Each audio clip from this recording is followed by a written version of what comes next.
Au début de l'année 1992, une mère de famille, a priori sans histoire, est retrouvée sans vie chez elle. Elle a été violée, puis sauvagement tuée, et après avoir creusé un petit peu, la police ne sait plus où donner de la tête parce qu'il s'avère qu'en réalité, la victime avait des relations très tendues avec certains de ses ex, et même un passé compliqué avec son propre mari.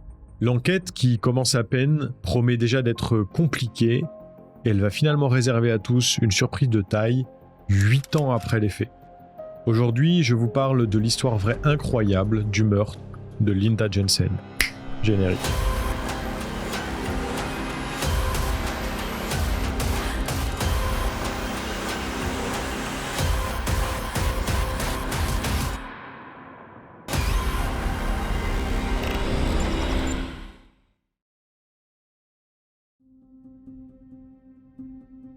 Big Lake Township, un canton situé dans le Minnesota aux États-Unis, fait partie de ces endroits calmes dans lesquels il fait bon vivre et où l'on peut facilement s'imaginer fonder une famille. Il se trouve à 35 minutes de Minneapolis et compte aujourd'hui un petit peu moins de 9000 habitants, mais en 1992, la population ne compte que quelques milliers de personnes, ce qui en fait une zone d'habitation d'autant plus tranquille. C'est à cette période qu'on peut trouver là-bas la famille Jensen, composée de Linda Elizabeth et Charles Harold, dit Charlie, ainsi que 2 de leurs 3 enfants, Joey et Lisa, âgés respectivement de 9 ans et de 8 mois. Le couple de quadragénaires s'est rencontré lorsqu'ils n'étaient eux-mêmes encore que des enfants, quand la famille de Linda a loué pour la première fois une cabane de vacances appartenant à celle de Charlie, une chose qui s'est reproduite chaque année par la suite. En grandissant, ils sont finalement tombés amoureux l'un de l'autre et se sont mis en couple pendant l'adolescence, avant de se marier dès la fin des études secondaires de la jeune femme en 1971. 2 ans après leur union, ils ont eu leur premier enfant, Andrew, qui en 1992 n'habite plus chez ses parents, mais dans son propre logement, non loin du domicile parental. C'est donc une vie de famille tout à fait classique que mènent les Jensen, mais le 24 février 1992, cette petite vie tranquille va être bouleversée. Tout commence pendant la matinée, alors que Charlie tente de téléphoner à Linda à plusieurs reprises, sans que cette dernière ne daigne répondre, alors pourtant qu'elle est censée se trouver à la maison avec la petite Lisa. Pensant qu'elle l'a volontairement ignorée, Charlie est plutôt agacé et il décide de quitter le travail plus tôt que d'habitude, vers 16h, pour rentrer et avoir 2 mois avec son épouse. Mais en arrivant, il remarque tout de suite que quelque chose ne tourne pas rond. Son fils Joey vient de rentrer de l'école et fait ses devoirs sur la table de la cuisine, jusque-là rien d'anormal, mais sa petite sœur Lisa est dans son parc et elle porte encore le pyjama dans lequel elle s'est réveillée le matin même, comme si sa mère ne l'avait pas habillée de la journée. Charlie appelle Linda en criant plusieurs fois, mais aucune réponse. En fait, on dirait qu'elle n'est tout simplement pas là. Il se met alors à vérifier chacune des pièces de la maison, jusqu'à arriver devant la porte de la chambre parentale, une porte qui, normalement, est toujours laissée ouverte et qu'il trouve fermée, ce qui commence à sérieusement l'inquiéter. Et malheureusement a raison, parce qu'en entrant, il aperçoit avec horreur sa femme gisant nue sur le sol, au pied de leur lit, partiellement recouverte par la couette. Un couteau a été planté dans sa poitrine à travers l'édredon, et l'ensemble est imbibé de sang. Il ne faut donc pas très longtemps à Charlie pour comprendre qu'il n'y a probablement déjà plus rien à faire pour Linda. En état de choc, le souffle court, il décroche le téléphone et compose le 911. Dispatch, what's the problem? My wife is dead. I just came home, and my little girl is here, and she's in the building, and she's been stabbed. I got the 2 kids here. My God, what's happened? Is she breathing? No, she's dead. She's cold. Oh my God. Oh my God. La police ne tarde pas à arriver sur les lieux et évacue Charlie, ainsi que ses 2 enfants, avant de procéder aux premières constatations. Linda est malheureusement bel et bien décédée. Il y a un petit peu de sang au coin de sa bouche, elle est complètement nue sous la couette, et les plaies visibles sur sa poitrine indiquent qu'elle a été poignardée non pas à une, mais à plusieurs reprises. Les enquêteurs remarquent vite que le couteau qui a été utilisé par le meurtrier provient de la cuisine de la maison du couple, et que la mère de famille de 39 ans a été victime d'une attaque particulièrement violente, comme si l'agression était le fruit d'une rancune personnelle à son égard. Comme l'avait signalé Charlie à l'opérateur du 911, le corps de Linda est froid et, quoi qu'il se soit passé, quand il l'a découvert, ça s'était visiblement produit il y a déjà un moment. Dans la maison, rien n'apparaît avoir été fouillé ou volé et aucune porte ni fenêtre ne présente de traces d'effraction. La police scientifique ne trouve pas non plus de traces de sang ailleurs qu'à l'endroit où était retrouvée Linda et sur son corps, et seules les empreintes digitales des membres de la famille sont relevées dans l'habitation. Les investigations à venir s'annoncent d'ores et déjà compliquées, mais ça ne veut pas dire que les enquêteurs n'ont aucun suspect en ligne de mire, parce qu'il s'avère qu'en creusant du côté du passé sentimental de la victime, ils découvrent qu'elle a eu des relations assez toxiques par le passé avec d'autres hommes que Charlie. Parce que si, comme je vous l'ai dit, il est bien son premier époux, le couple s'est en réalité remarié l'année précédant les faits, en avril 1991, après avoir été séparés pendant plus de 10 ans, et son mari n'est pas le père biologique de Joey. C'est plus précisément en 1978, soit 7 ans après leur union, que Linda et Charlie ont divorcé, et 4 ans plus tard, en 1982, la jeune femme a fait la rencontre d'un dénommé Robert Bird, avec qui elle a eu un second fils. Cela dit, les parents de Joey ont rompu seulement 4 ans après sa naissance, à cause de la consommation abusive de drogue et d'alcool de son père, et en 1986, sa mère s'est cette fois remariée avec John Silliman, un homme pour lequel elle a déménagé avec son fils en Californie. Son deuxième mari a par ailleurs adopté légalement l'enfant, qui était totalement laissé de côté par Robert, son propre père, qui ne payait même pas sa pension alimentaire. C'est sûrement la raison pour laquelle ce dernier a accepté d'abandonner ses droits parentaux sans vraiment faire d'histoire. Malheureusement, cette nouvelle union a elle aussi conduit à un divorce quelques années après, et en 1990, à 38 ans, Linda est repartie s'installer avec Joey dans le Minnesota, où se trouvait toujours sa famille, Andrew, son fils aîné, mais aussi Charlie, son amour de jeunesse. C'est à ce moment-là que les ex-époux ont repris contact et que, rapidement, ils se sont aperçus qu'ils n'avaient en réalité jamais cessé de s'aimer. Ils ont donc décidé de reprendre leur relation là où ils l'avaient laissée. Dans la foulée, Linda est tombée enceinte et elle a dit oui à Charlie pour la seconde fois en 1991, l'année qui est aussi celle durant laquelle Lisa, leur fille et deuxième enfant ensemble, a vu le jour. Au moment des faits, tout semblait se passer au mieux pour la famille recomposée, et selon les dires de leurs proches, le couple était heureux de s'être retrouvé et ravi par la perspective de pouvoir vieillir ensemble. Seulement, on ne peut pas en dire autant des relations de Linda avec ses ex, qui étaient pour le moins chaotiques depuis un certain temps. Robert Bird, le père biologique de Joey, regrettait apparemment de l'avoir abandonné à l'époque et avait récemment fait comprendre à la mère de son fils qu'il souhaitait reconnecter avec lui d'une façon assez brutale. Il avait appelé Linda plusieurs fois pour qu'elle lui laisse des droits de visite et l'avait menacé de la poursuivre en justice pour obtenir la garde exclusive de leur enfant si elle ne cédait pas à sa requête. Et ça n'est pas tout, parce que John Silliman avait lui aussi des rapports tendus avec son ex-femme. Selon les proches de Linda, si elle l'avait quitté, c'est parce qu'il s'était montré violent envers elle. Après ça, elle lui avait demandé de verser une pension alimentaire pour Joey, ce qui jusque-là paraissait logique, vu qu'il l'avait adopté, sauf que John l'a très mal pris, parce que, selon lui, l'adoption avait été voulue surtout par Linda, lui avait accepté uniquement faute de pouvoir avoir un enfant biologique avec elle, parce qu'elle le lui refusait. Il a donc assez mal vécu la demande de pension et s'est senti piégé. Mais il y a une autre chose qui lui restait en travers de la gorge. En effet, après avoir quitté John, Linda est retombée enceinte de Charlie avant même la finalisation de son divorce avec lui. Ce qui n'a fait qu'augmenter son ressentiment, lui qui avait tant désiré avoir un enfant avec Linda sans jamais pouvoir la convaincre. Pour résumer, à ce moment-là, les enquêteurs comprennent qu'au moins 2 personnes éprouvaient une rancune tenace envers la victime au moment de sa mort, et rappelez-vous, ils avaient déjà constaté que la violence de l'attaque subie semblait indiquer que son agresseur lui en voulait personnellement. Mais ça n'est pas fini, parce qu'il se trouve que celui qui était son actuel époux, Charlie, est lui aussi dans le collimateur de la police, parce qu'à l'époque, Linda l'avait quitté une première fois, pour une raison bien spécifique, une raison qui aurait tout à fait pu le conduire à commettre un meurtre.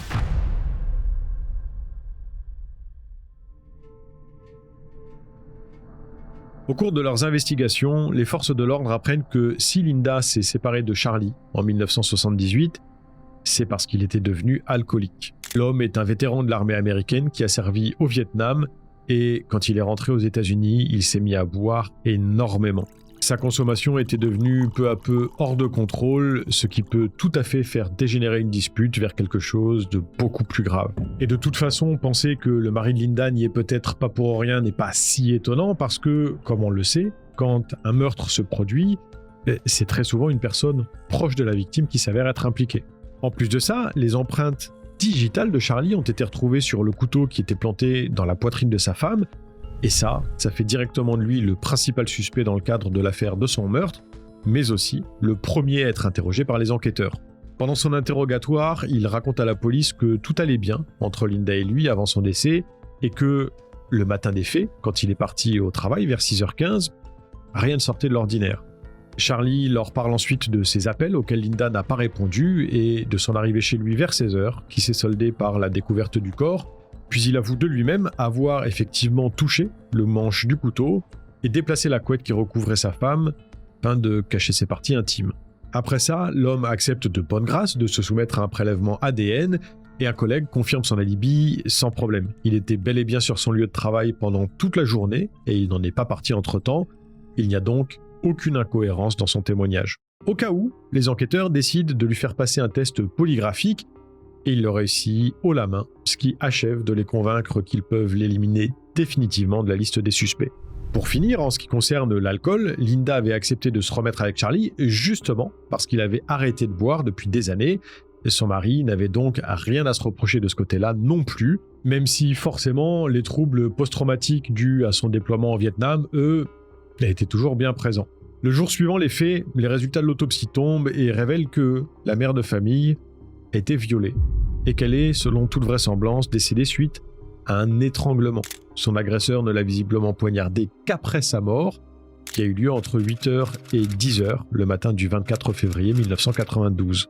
Le fait qu'elle ait été victime d'une agression sexuelle permet le prélèvement d'un échantillon d'ADN appartenant à son meurtrier, et si, sur le moment, ce dernier ne peut pas être correctement exploité, en raison des limitations technologiques de la médecine légale de l'époque, ça aura évidemment son importance pour la suite de l'enquête. En parallèle, les investigations se poursuivent et les yeux de la police sont désormais braqués sur les ex de Linda, John Silliman et Robert Byrd. Le premier vit toujours en Californie et, dans le but de l'interroger, les enquêteurs s'y rendent, mais ils réalisent très rapidement qu'il ne peut pas être celui qui a commis le meurtre, parce qu'il a un alibi en béton. Le 24 février 1992, il se trouvait sur son lieu de travail, soit dans un autre état, et il ne peut donc pas avoir tué Linda dans le Minnesota, enfin, en tout cas, pas de ses propres mains. C'est d'ailleurs la seconde possibilité sur laquelle les autorités se penchent, à savoir le fait qu'il aurait pu engager quelqu'un pour faire tuer Linda sans s'impliquer directement, mais l'analyse de ses finances leur démontre qu'il n'a rien pu faire de tel. John étant maintenant mis hors de cause, il ne reste donc plus que Robert Byrd sur la liste des suspects, et contrairement à lui, ce dernier est beaucoup moins enclin à être transparent avec la police. Quand il est convoqué au commissariat pour être interrogé, il dit aux enquêteurs qu'il n'a eu aucun contact avec Linda récemment, alors pourtant que c'est faux, vu qu'il lui avait téléphoné plusieurs fois concernant Joey, très peu de temps avant sa mort, ce qui a d'ailleurs été confirmé par Charlie. Pourquoi mentir s'il n'a rien à se reprocher? C'est la question que se pose la police, d'autant plus que Robert n'a aucun alibi. Pendant son interrogatoire, il explique que le jour des faits, il se trouvait tout seul chez lui, ce que personne n'est en mesure de confirmer. Pour tenter de convaincre ses interlocuteurs qu'il n'est pas impliqué dans le meurtre de Linda, il leur dit qu'il n'a pas de voiture et qu'il n'aurait de toute façon pas pu marcher jusque chez elle, et sa maison se trouvant beaucoup trop loin de la sienne. Pas incroyable comme alibi. D'ailleurs, Robert a l'air d'en avoir parfaitement conscience, parce qu'après ça, il arrête totalement de coopérer et demande à avoir un avocat. Cela dit, en l'absence de preuves tangibles, les enquêteurs ne peuvent pas l'inculper, et ils n'ont d'autre choix que de le laisser repartir, même s'il n'est pas pour autant rayé de la liste des suspects. À ce moment-là, les investigations se retrouvent dans une impasse, parce que la police n'a plus aucune piste vers laquelle s'orienter.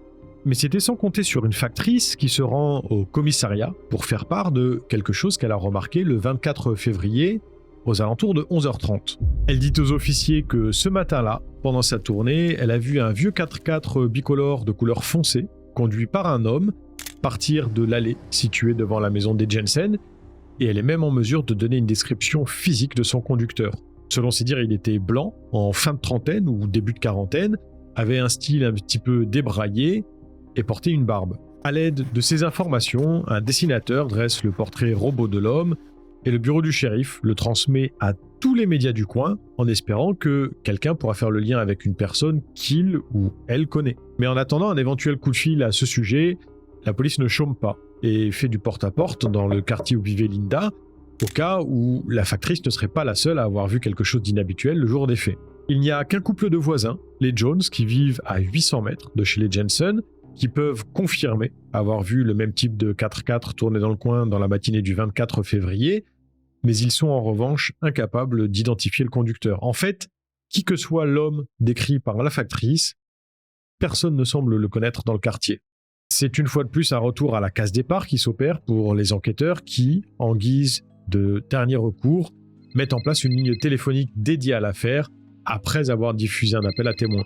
Les autorités reçoivent 1 millier d'appels et autant de tuyaux, mais malheureusement, aucun de ces derniers ne les mène à une piste exploitable, ce qui fait que dès mai 1992, soit à peine 3 mois après les faits, les investigations piétinent au point de faire lentement glisser l'affaire du meurtre de Linda Jensen dans la catégorie des cold cases. Un mari éploré et 3 enfants devenus brutalement orphelins de mère se retrouvent alors privés des réponses dont ils ont besoin pour faire leur deuil, et pas seulement eux, parce que c'est aussi le cas de Sandra Rowling, la grande sœur de la victime. Mais bien décidée à obtenir justice pour Linda, elle appelle le bureau du shérif parfois plusieurs fois par semaine, quand elle ne s'y rend pas directement, pour que personne ne l'oublie, et elle persiste ainsi pendant 7 ans, jusqu'en 1999. Cette année-là, devant la ténacité sans faille de Sandra, le nouveau shérif local décide de rouvrir l'enquête sur le meurtre de Linda, et la police commence par publier un second appel à témoins avec la promesse d'une récompense de 5 000 $ à la clé. Mais ça n'est pas tout, parce que les échantillons d'ADN prélevés sur la victime, sur tous ses proches et sur les suspects 7 ans plus tôt, ont été conservés et ils peuvent à présent être exploités pour effectuer des comparaisons. Une base de données nationale qui répertorie les profils génétiques des délinquants sexuels ayant déjà été arrêtés a également été créée depuis, ce qui représente une chance supplémentaire de, peut-être, trouver celui qui s'en est pris à Linda en 1992. Malheureusement, l'ensemble de ces comparaisons ne révèle aucune correspondance avec l'ADN de son meurtrier, et même Robert Byrd, le seul qui était resté sur la liste des suspects à l'époque, est définitivement mis hors de cause. Ce n'est donc apparemment pas un proche de Linda qui l'a tué, ni même un prédateur sexuel connu, mais alors qui est-ce ? C'est une question qui va rester en suspens pendant encore une année, jusqu'en 2000, quand une certaine Angela NN appelle le bureau du shérif pour leur donner une information qui va tout changer.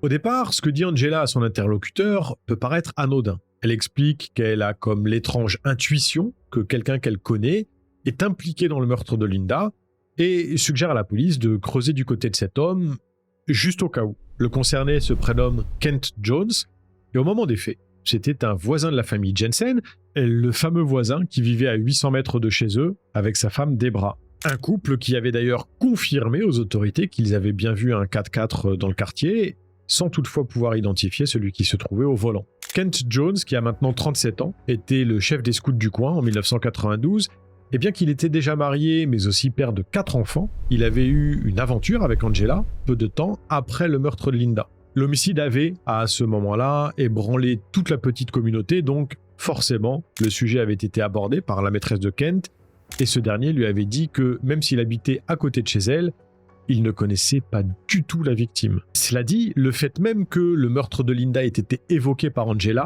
a eu l'air de ne pas lui plaire du tout, au point qu'il avait semblé vraiment irrité par la discussion, presque énervé, et c'est ce premier point qui a mis la puce à l'oreille de la jeune femme à l'époque. Ce qui a achevé de la convaincre que quelque chose ne tournait pas rond dans la version de Kent, c'est une seconde conversation qu'ils ont eue quelques mois plus tard, parce que quand le sujet est à nouveau revenu sur la table, il lui a dit tout l'inverse. Cette fois-là, l'homme a affirmé à Angela qu'il connaissait bien Linda de vue, parce qu'elle passait devant chez lui quand elle sortait faire son footing, mais aussi à titre personnel, pour lui avoir rendu visite chez elle. En gros, Kent lui a dit tout puis son contraire, ce qui, il faut bien le dire, était très étrange. Mais à l'époque, son amante n'en avait pas dit un mot et la police était passée à côté d'un suspect potentiel, y compris le jour où des officiers étaient venus taper à sa porte. Ils avaient posé des questions de routine au couple Jones, comme ils l'avaient fait dans tout le voisinage, et Debra avait d'ailleurs confirmé que son époux se trouvait bien chez eux au moment des faits. En plus de ça, Kent avait donné la même version que celle qu'il avait sortie à Angela la première fois, à savoir qu'il n'avait jamais eu de contact avec Linda, donc les enquêteurs n'avaient pas vraiment cherché plus loin. Mais 8 ans plus tard, en 2000, ils apprennent qu'en réalité, l'homme leur a menti en 1992, ce qui donne un nouveau souffle aux investigations, parce qu'après ça, la police commence à se renseigner sur lui, enquête d'éventuels squelettes cachés dans son placard, eh ben ils vont pas être déçus du voyage. À première vue, il apparaît que quand le meurtre de Linda s'est produit, Kent avait tout du genre idéal. Comme dit précédemment, il était le chef des scouts de la petite communauté, mais il était également perçu comme un père et un mari aimant, qui emmenait sa famille chaque dimanche à l'église. Enfin, ça, c'est ce qu'on savait de lui si on restait en surface. Parce qu'en creusant un petit peu, les enquêteurs commencent par découvrir l'existence d'un casier judiciaire lié à une histoire pour le moins trouble. Il s'avère qu'un jour, un box de stockage loué par Kent a mystérieusement pris feu, à la suite de quoi la compagnie d'assurance qui couvrait son contenu a reçu une demande d'indemnisation plutôt conséquente. Leur client leur a affirmé qu'à l'intérieur, il y en avait pour plusieurs centaines de milliers de dollars de biens, alors qu'après vérification, ils ont réalisé qu'il n'y en avait en réalité que pour 35 000 dollars. Bon, alors oui, on est d'accord, hein, 35 000 dollars, c'est déjà une très très belle somme. Mais bon, c'est quand même beaucoup moins que ce que Kent avait prétendu posséder. Son mensonge lui a valu une inculpation pour fraude à l'assurance et prouve au passage que le concerné a une petite tendance à la malhonnêteté. Mais ça ne s'arrête pas des tentatives d'escroquerie parce qu'il semble que sa femme, Debra, ait aussi fait les frais de son côté le plus sombre. À l'époque, la police avait déjà reçu plusieurs signalements pour violences domestiques qui incriminaient Kent, et la situation a visiblement plus que dégénéré un jour parce que la jeune mère de famille s'était rendue à l'hôpital après avoir été poignardée. Elle avait prétendu s'être elle-même infligé la blessure involontairement en tombant sur un couteau qui était posé lame vers le haut dans son lave-vaisselle ouvert. Et son explication en avait laissé quelques-uns assez perplexes. Tu m'étonnes. Vu le côté sanguin de Kent, la logique pointait plutôt vers une agression de sa part, mais Debra s'en était strictement tenu à sa version, et en l'absence de plainte de sa part, il n'était possible pour personne de lui venir en aide. Forcément, après avoir appris tout ça, la police ne tarde pas à aller taper une nouvelle fois à la porte de la famille Jones, et contrairement à la première fois, Kent est à présent considéré comme un suspect dans le cadre de l'affaire. Les enquêteurs lui posent à nouveau la même question, à savoir « Connaissiez-vous Linda Jensen ?» Ce à quoi il leur répond toujours par la négative. Mais curieusement, cette fois, sa femme, qui est également présente, réagit totalement différemment et lui fait remarquer que ce n'est pas vrai, parce qu'il était question que le fils de leur voisine, Joey, rejoigne les scouts en tant que louveteau. Et Debra va même plus loin en disant devant les officiers que Linda est venue chez eux avant son décès pour en discuter avec Kent. Pris la main dans le sac en train de mentir, l'homme s'énerve après son épouse, puis change immédiatement de version. Il avoue que, oui, il a en effet discuté plusieurs fois avec Linda parce qu'elle passait souvent devant chez eux quand elle sortait courir, mais que c'était à peu près tout. La prochaine question de la police est plus directe parce qu'on demande à Kent s'il a eu une aventure ou même une liaison extra-conjugale avec la victime à cette époque, et ce à quoi il réagit très mal. Il apparaît profondément agacé et se braque totalement, ce qui, aux yeux des enquêteurs, est presque aussi parlant qu'une réponse verbale. Résultat des courses, on demande au suspect de se soumettre à un prélèvement ADN, ce qu'il refuse catégoriquement, même après y avoir été fortement encouragé par sa femme.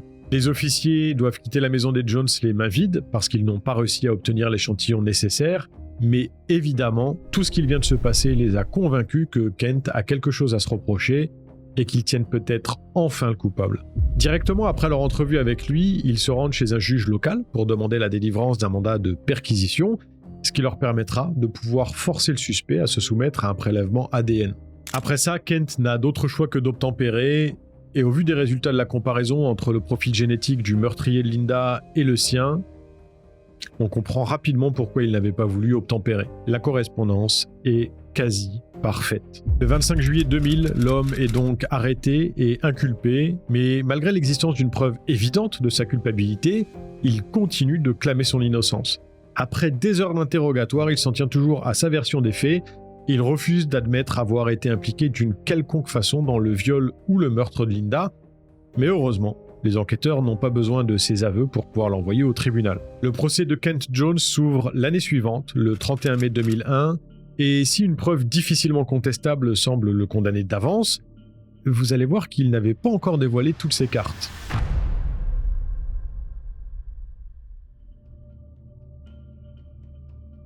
Quand l'accusé prend la parole devant la cour, ses propos surprennent, pour ne pas dire choquent, tout le monde dans la salle d'audience, parce que personne ne s'attendait à entendre ce qu'il révèle. Après avoir toujours fermement démenti l'existence d'une liaison entre Linda et lui en 1992, Kent avoue finalement qu'au moment des faits, ils étaient effectivement amants. Ils avaient d'ailleurs eu une relation sexuelle consentie la veille du meurtre de Linda. Rien d'étonnant donc à ce que son ADN ait pu être prélevé sur le corps de la victime. En fait, il soutient tout simplement qu'avoir couché avec elle juste avant son meurtre ne fait pas pour autant de lui celui qui l'a commis. Kent adopte une stratégie de défense pour le moins inattendue et osée, mais cette dernière ne convainc pas le jury, qui le déclare coupable du meurtre avec préméditation de Linda Jensen, ainsi que de son meurtre intentionnel sans préméditation et de son viol. Bon alors je dois vous avouer que j'ai pas très bien compris l'énoncé des chefs d'inculpation, pour être honnête. En anglais c'est First Degree Murder, Second Degree Intentional Murder and Criminal Sexual Conduct in the First Degree. Donc homicide volontaire et involontaire en même temps? Si vous savez, dites-moi en commentaire s'il vous plaît. Il écope d'une peine de prison à perpétuité et tout aurait pu s'arrêter là, mais en 2004, il fait appel de la sentence prononcée auprès de la Cour suprême du Minnesota. La raison évoquée par Kent et ses avocats est la même que celle qu'il avait mentionnée pendant sa prise de parole au tribunal, à savoir qu'il est tout à fait possible que le meurtrier de Linda soit un autre homme que celui qui avait couché avec elle juste avant sa mort. Ils disent qu'ils ont des preuves à présenter et demandent un second procès. Et à la surprise générale, notamment celle de la famille de la victime, la Cour suprême du Minnesota donne raison au détenu et invalide sa condamnation. Kent est donc libéré dans l'attente de la tenue d'une nouvelle audience, ce qui ne se produit qu'en novembre 2006, soit plus de 5 ans après le premier procès. Le moins qu'on puisse dire, c'est que l'accusé ne recule devant rien. Il dit finalement qu'il a couché avec Linda le matin même du jour où elle a été tuée, et non la veille, et que s'il a menti la fois précédente, c'est parce qu'il pensait que s'il disait la vérité, on allait le condamner d'office. Puis il poursuit en disant qu'il est hautement probable que ce soit le mari de sa maîtresse qui s'en soit pris à elle de rage, parce qu'il avait finalement découvert qu'elle lui était infidèle. Charlie est dans la salle à ce moment-là, et en entendant ça, il fait des bonds sur son siège, parce qu'il se fait littéralement accuser du meurtre de la mère de ses 2 enfants, par celui qu'on suspecte de l'avoir brutalement enlevé à sa famille. Comble du tout, Kent en profite même pour glisser que Linda avait décidé de le prendre pour amant parce qu'il est particulièrement doué au lit, sous-entendu contrairement à son mari, mais malheureusement pour lui, Debra, sa femme, ne va pas du tout dans ce sens quand on l'appelle à la barre. Elle témoigne devant tout le monde du fait que, en fait, dans ce domaine, son mari est plutôt loin d'exceller. Le genre de déclaration publique qui pique un petit peu, mais bon, en même temps, il l'a pas volé celle-là. Le témoignage de Debra enfonce le clou sur une défense qui tenait déjà assez peu la route parce que non seulement Charlie avait un alibi qu'il avait mis hors de cause, mais qu'en plus de ça, aucune preuve n'a pu être produite pour démontrer que Kent et Linda avaient bel et bien une relation extra-conjugale. Les membres du jury ont visiblement pris note des incohérences présentes dans la version de l'accusé parce que, pour la seconde fois, Kent Jones est reconnu coupable des 3 charges qui pesaient contre lui avant d'être condamné à la même sentence, à savoir une peine de prison à perpétuité. Selon le scénario imaginé par les autorités, en l'absence d'aveu de la part du meurtrier, il aurait commis un crime d'obsession. Kent fantasmait probablement sur Linda depuis des mois, parce qu'il la voyait passer régulièrement devant chez lui, et il aurait tout simplement fini par céder à l'une des pulsions les plus sombres.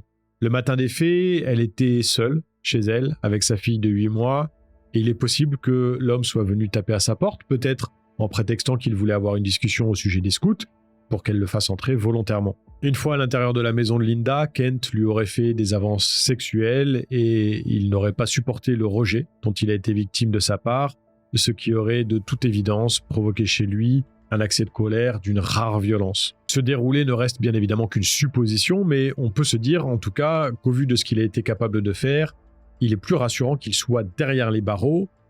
Malheureusement, ça n'est pas dit qu'il y reste, parce qu'un énième rebondissement est venu secouer l'affaire tout récemment, en 2022. Il s'avère que le docteur Michael McGee, l'un des médecins légistes qui est intervenu en faveur de l'accusation pendant le second procès, a trempé dans un scandale qui pourrait bien donner l'opportunité à Kent de retrouver sa liberté.